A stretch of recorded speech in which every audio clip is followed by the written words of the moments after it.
Hello everyone, hope you all are doing well. So today we are going to do the next question of our agriculture optional answer writing practice series. जो हमारी agriculture optional answer writing practice series चल रही है उसके next question को आज हम लोग करने वाले हैं. And today's question is write down various programs run by state government and run by central government for ensuring food security in our country. Food security को इंश्योर करने के लिए जो भी जितने भी प्रोग्राम्स चल रहे हैं, चाहे वो स्टेट गवर्नमेंट के हो चाहे वो सेंट्रल गवर्नमेंट के, उसको इसमें मेंशन करना है. And briefly discuss the strategies for sustainable agriculture production. और क्या हम लोग स्ट्रेटजीज अपनाएंगे for sustainable agriculture production so that we can sustain our agriculture production and achieve food security. So this was the question asked in 2023 agriculture optional paper. जो 2023 का agriculture optional paper था UPSC CSC का, उसमें ये question पूछी जा चुकी है. And this question so becomes very important for us. और प्रीवियसली भी आई थिंक ये कोई नया क्वेश्चन नहीं था, काफी बार पहले भी गवर्नमेंट फूड सिक्योरिटी से क्वेश्चन पूछ चुकी है. ठीक है, इनफैक्ट उसमें डिटेल में अगर जाओ तो पीडीएस वगैरह से भी क्वेश्चन पूछ चुकी है, टीपीडीएस से क्वेश्चन पूछ चुकी है. तो दीज आर द थिंग्स जिससे कि क्वेश्चंस प्रीवियसली पूछा जा चुका है. फूड सिक्योरिटी से रिलेटेड काफी क्वेश्चंस है. आई थिंक एवरी ईयर अगर आप देखो तो हर एक साल 2 साल के गैप में फूड सिक्योरिटी से क्वेश्चन रहता है, और प्रीवियस 5-6 ईयर्स में तो रहे ही हैं क्वेश्चन फूड सिक्योरिटी से. ओके, सो इसको आप अच्छे से प्रिपेयर कर लो. Sustainable agriculture production, I think तो as agriculture optional student it is an very easy question. you would have been easily able to write this question. So let's see how we approach this answer. कैसे हम लोग approach करते हैं answers को. तो food security has been major concern for us, but from green revolution जो अगर हम बात करें तो हम लोग अपने फूड सस्टेनेबिलिटी में हमने अचीव किया, और जो फूड सिक्योरिटी थी हमारी उसको हमने अचीव किया. हमारा प्रोडक्शन काफी सरप्लस हो गया, और जो हम लोग इंपोर्ट करते थे फूड ग्रेन्स का दैट आल्सो स्टॉप्ड. बट उसके साथ भी काफी प्रॉब्लम्स आए, problems of mall nutrition, hunger, hidden hunger की अगर आप बात करते हैं वो सारे प्रॉब्लम्स आए. सो These are something you must know. ये सारी चीजों का आपको ध्यान में रखना होगा कुछ भी स्टेब्लिश करने के लिए आंसर. और अगर फूड सिक्योरिटी की बात करें तो अभी रिसेंटली एक आप इंट्रोड्यूस एक चीज और डाटा भी कर सकते हो कि रिसेंटली एक डाटा आया था ऑफ ग्लोबल हंगर इंडेक्स, जिसमें कि इंडिया को कहाँ रैंक दिया गया है इस ईयर 111th ऑफ 125 कंट्रीज. तो ग्लोबल हंगर इंडेक्स में इंडिया की रैंक 111th है ऑफ 125 कंट्रीज. तो it also highlights issue of food security. थोड़ी सी तो प्रॉब्लम है, और जनरली अब जो प्रॉब्लम आ रही है that is of hidden hunger. पेट सबका भरा है लेकिन they are not getting enough amount of micronutrients और सम न्यूट्रिशनल नीड्स जो कि हमारे बॉडी को डेली बेसिस पे चाहिए. तो ये भी प्रॉब्लम काफी है. छोड़ी हो तो अलग चीज होगी. हम लोग बढ़ते हैं आंसर पे कि क्या क्या प्रोग्राम्स हैं स्टेट गवर्नमेंट और सेंट्रल गवर्नमेंट को for ensuring food security. So let's move to it. तो गवर्नमेंट प्रोग्राम्स क्या क्या है? First of all public distribution system है. उसके बाद we have also go to TPDS that is targeted public distribution system. Targeted public distribution system. ठीक है, to enhance the distribution of food grains among the needy. PDS है उसके लिए. Mid day meals schemes चल रहे हैं हमारे पास, जिसमें कि हम लोग गवर्नमेंट स्कूल्स में the students are getting meals in the breaks so that कि उनकी जो भी न्यूट्रिशनल नीड है वो सारी पूरी हो सके, और जो हंगर की प्रॉब्लम है वो ठीक हो सके. न्यूट्रिशनल नीड वगैरह आप देखो तो मिड डे मील में एग्स वगैरह दिए जा रहे हैं.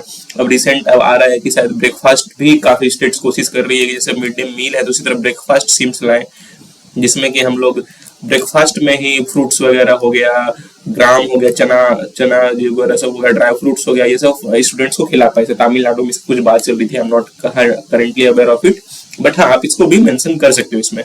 तो मिड डे मील स्कीम्स वगैरह काफी टाइम से चल रहा है. ICDS is another popular that is integrated child development scheme. ये भी काफी टाइम से चल रही है फॉर डेवलपमेंट ऑफ चिल्ड्रेन्स. जो हमारे यंग चिल्ड्रेन है उनका डेवलपमेंट हो, उनमें जो माल न्यूट्रिशन की प्रॉब्लम है वो सारी ना हो. So these are the things that are going on. NFSA that is National Food Security Act, National Food Security Act, and I think this was of 2013. NFSA 2013 में आई थी. I am not sure but I think 2013 में आई थी. तो इसमें था जिसमें कि फूड सिक्योरिटी को लेकर काफी सारी चीजें मेंशन है। तो अगर ज्यादा डिटेल में हम लोग को नहीं जाना है, बस एक ओवरऑल ध्यान रखना। और ये चीजें मैंने पहले भी काफी बार पढ़ा दी हो, तो I don't think you need to go that much detail.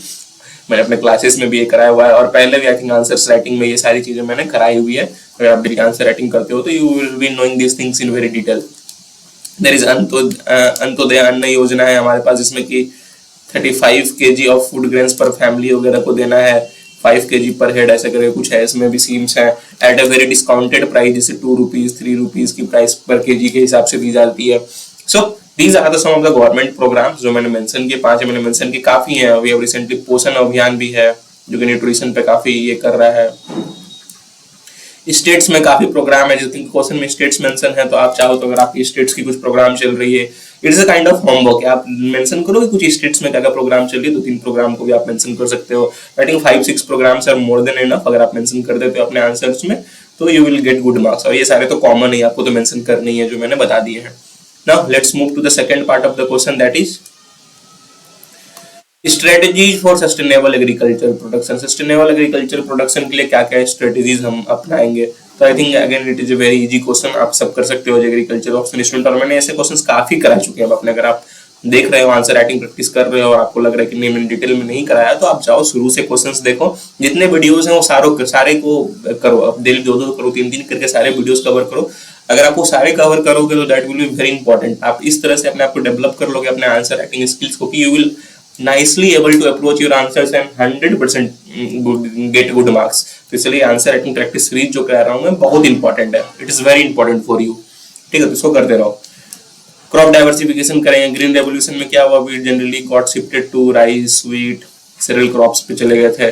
पर अब डाइवर्सिफाई करना है towards pulses, wild seeds, horticultural crops, ताकि हमारी जो न्यूट्रिशनल सिक्योरिटी की भी प्रॉब्लम ठीक हो, और ओवरऑल जो हमारी फूड सिक्योरिटी जिसमें कि हम लोग ये सारी चीजों में लैगिंग कर रहे थे, पल्सेस की प्रोडक्शन कम हो गई थी, वाइल्ड सीड्स की प्रोडक्शन कम हो गई थी पोस्ट ग्रीन रेवोल्यूशन, तो उन सब चीज को भी इंक्रीज करना है।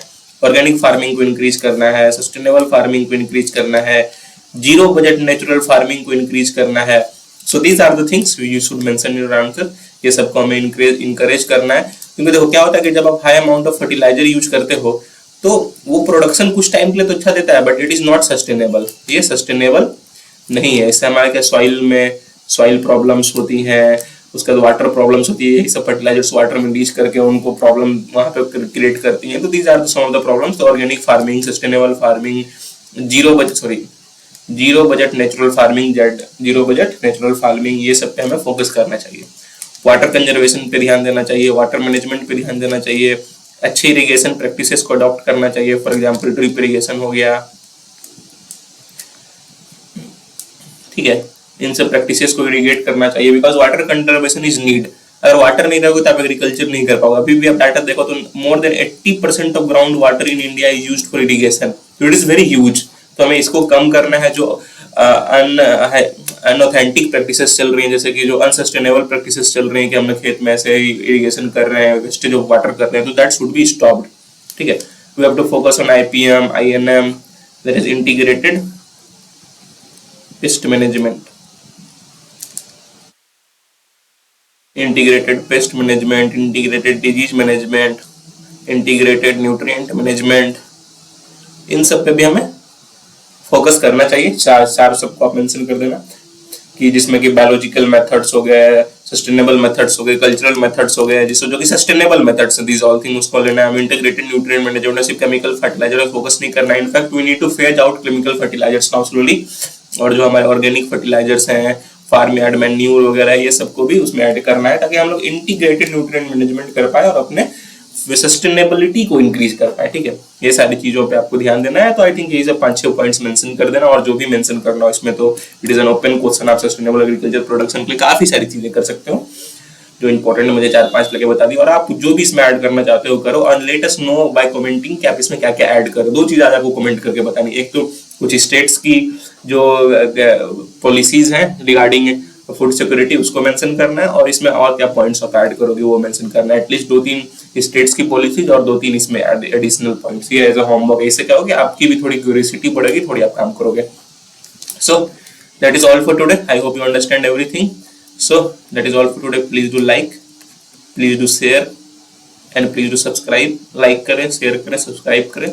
It takes a lot of hard work to make such videos for you on regular basis. Regular basis पे ऐसे वीडियोस आप सबके लिए बनाने में काफी मेहनत लगती है, हार्ड वर्क लगता है। So if you like, share, subscribe, it motivates us to make such videos for you on regular basis. अगर आप लाइक करते हो, शेयर करते हो, सब्सक्राइब करते हो तो हमें मोटिवेशन मिलता है कि हम और वैसे वीडियोस आप सबके लिए रेगुलरली बना पाए। सो that is all for today. Have a nice day. Thank you.